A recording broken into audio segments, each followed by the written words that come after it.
Muli mutya abali ku channel yaffe eyitibwa LN256 mugende maaso n'ogyegattako kigenda kuba kirungi nnyo. Nnaku lwaleero ntegadde mbalage esinga osanga kompyuta nga ku screen tekuli kigambo na kimu, tekuli wadde kafolda n'akamu, okola otya obbikomyawo?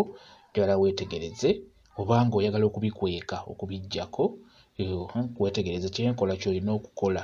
Tunuulira ndowooza olaba. Kati tugeze ng'oyagala kubikweka oba kubikomyawo nga tobisanzeeko folders.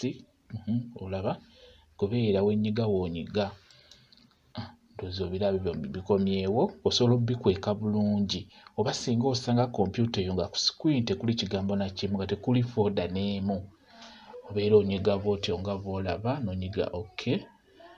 Obeera ogenda bikweka, obeera obikwese, obeera obiggyeeko. Kwegamba olasobola ogisanga kompyuta ng'era eri awo naye nga screen nga tekuli folda n'emu oba ka app konna, nga tekuli kintu kyonna kungulu ku screen, ng'asobola obbinoonya nga tabiraba, aba tasobola ginyiga.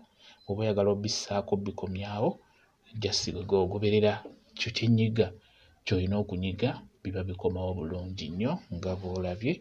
Njagadde nkibalage, ndowooza mukirabye. Nobale kubeera ku channel yaffe eyitibwa LN256 mugende mu maaso n'ogyegattako